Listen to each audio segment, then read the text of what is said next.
Hello mga kabayan, ay tingnan niyo ari ako magluluto ng espesyal ngayong araw na ito. Abay siyempre naman, masarapang carbonara version ni Sir Boyet. Ay bakit tayo magluluto ng papagarnay? Aba ay 3 buwan na yung aming apo na si Sib, Rodre, ay aming pupuntahan doon sa kanila doon sa Bawan na Playa. Oh, luluto muna tayo ng madadala ring ating carbonara, yan tayo nagme-melt na niyang butter na yan at ito naglagay na rin tayo ng ating sweet onion na yan. Tama lang yung mga dami yan, pansahog. Gagawa tayo ng pinaka-carbonara sauce. Yun yung ating pasta ay naihalbos ko na kanina, hindi ko na lang pinakita.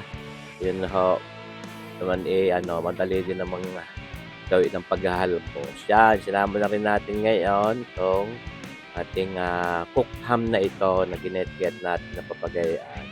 Yan ho'y mabibili mo natin sa supermarket o CDO. Yun yung CDO cooked ham. Yan mga kabayan. Napakasarap din naman yung kahit yung palaman mo sa tinapay. O, atin lang yung parang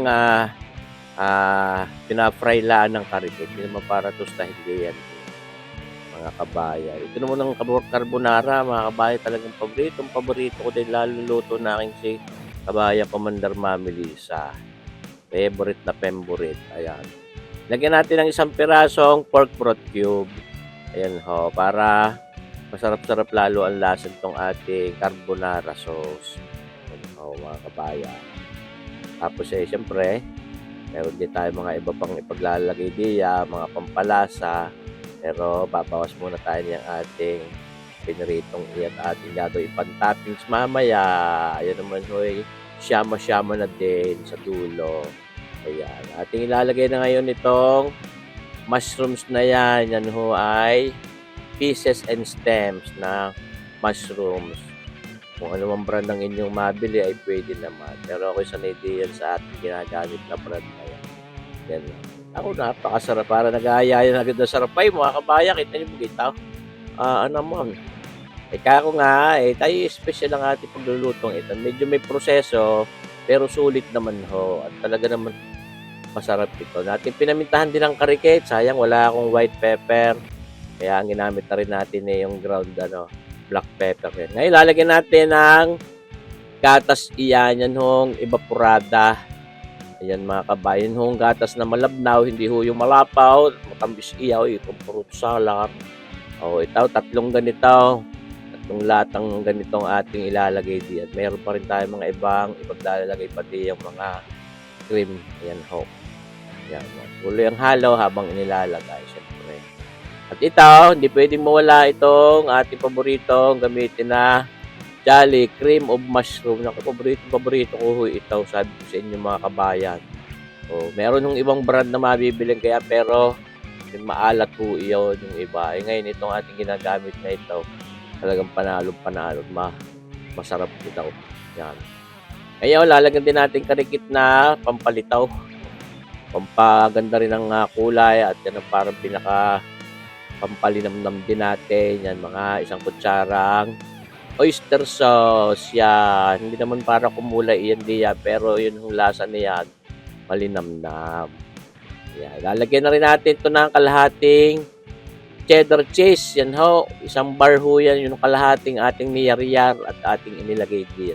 Yun naman kalahati ating yayar-yarin sa ibabaw pagka ating nilagay na sa pangko. Nalagay tayo ng kalahating kutsaritang asin, siyempre pang kumpleto ng lasa. Hindi naman maganda pag sobrang tabang. Ngayon, lalagyan din natin ito ng all-purpose creamer na yaan, mga kabayan. Ilalahat natin yung isang iyon. Pampakrema, pampakreamy nitong ating carbonara sauce na yan. Tunay ka naman mga kabayan. Dari naman siyempre, isa sa pwede ninyong lutuin, ihanda pag may mga okasyon. Pero kung gusto niyo tayo din ng gawin ng paminsan-minsan at kahit walang okasyon, pwede din naman. Nga lang, di maproseso tapos medyo may gastos din ang karikit ng ating mga oregano. Ito, lalagyan na natin ng oregano leaves, ground oregano leaves. Karikit laang mga kabayan, mga 2 taktak hanggang 3. Ayan ho. Talaga naman yan. Pampatanggal umay din at saka may aroma na mas masarap. Dagdagan pa rin natin ng kalahating kutsarita pang asin at kinumpleto na natin ang alat niya, ang ating carbonara sauce na yan, mga kabayan. Pinatay na natin ang apaw, yan, sa inyo mapapanuor at luto na yan. At hilalapot pa, akala nyo malabnaw pa yan. Pero habang nalamig ho yan, ay ang consistency niyan ay nakapal, kaya yan, hinango na natin, nahalo-halo na lang natin habang pinababa pa natin yung temperature. At luto na itong ating carbonara sauce. Ito na, yung daya, sarap pa eh. Approve. Ayan, ito yung ating pasta. Yung spaghetti, pastang iyan. Kung tawagin, nalbos na natin iyan ating pinatigis na rin. Lagyan natin ng karikit na vegetable oil para hindi magdikit-dikit, pero di tayo mga elbow macaroni na papagarne para yung sa tirang sarsa. Ayan para may variation. Siyempre may okasyon, kaya may variation, mga kabayan. Ito na yung sabi ko sa inyo, paborito ko itong mga ganitong luto. Mas gusto ko ito kaysa sa mga spaghetti, lalo pagkaluto ng aking commander. Yan, itong ating pastang ito. Kailangan ideya ko nga nagluto at para may maipakita ko sa inyo. Yan na nga tayo babawas ang karikit at arihong gusto ng mga aking anak ko si Kabayang Pretty, walang sarsa, yung lamis mo, pastang iyaw, nang gustong lantakan. Kaya yung natira sa ating iyan, haluan na natin yan ng sauce. Yan, mga kabayan, talaga namang kaya sarap tunay. Kako nga tayo nagluto ng papagarne dahil siyempre special na araw. 3 months old na yung ating apong nasisib. Ayun, ating bibisitahin. Balita ko'y marami ding handa doon. Hindi tayo may madadala papagarne. Karikitlaan naman are. Sapat para may mapagsalusaluhan din kasama ng iba nilang handa. Yan, mga kabayan. Yayar-yara natin ng keso, yung natira nating kalahating bar na cheddar cheese. Yayar-yar natin din sa ibabaw.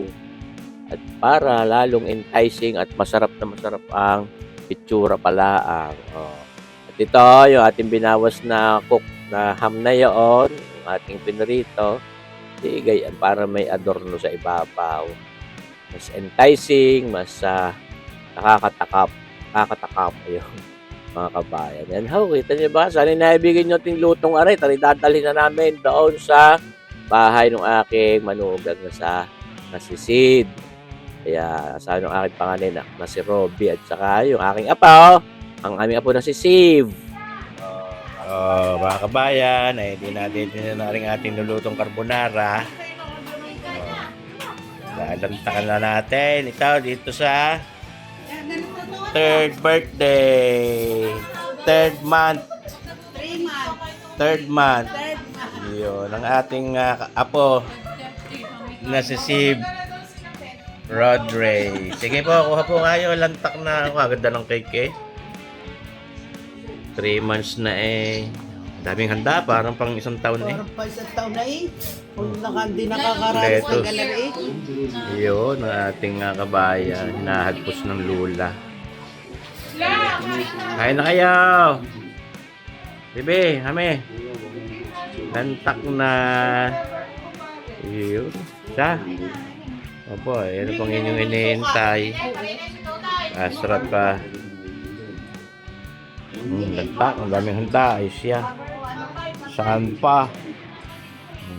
Ayos. Ito ang carbonara natin. Ito ang carbonara natin, mga kabayan ha. Lalantakan natin. Yan. Ito pa yung masarap.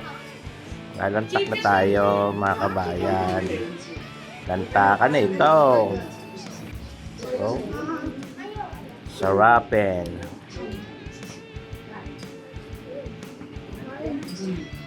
Wala ang audience mo. Nakain ang audience mo. Yan, hinapdap ka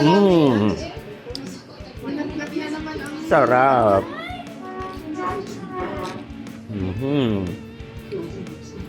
Yummy.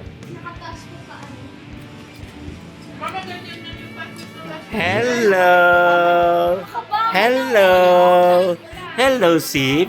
Hello. Ang pitang-puti mo na ng mga apong yan dito Ang puti ng camera. Sa camera ng daddy. Puting-puti eh. Aba? Parang tisoy tisoy. Tisoy. Uy, tingin ko dito. Tingin. Hello, Sim.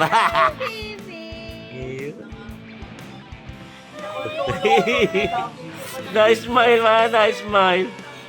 Nice smile. Tutuwa kay Pretty. Tamo. Hello, Sim. Uy, dito sa akin ang tingin. Tingin sa lulo. Ay, hello. Hello. Huga, ito mo pinupulong si Pretty. Baby. Kakain mo na. Yan.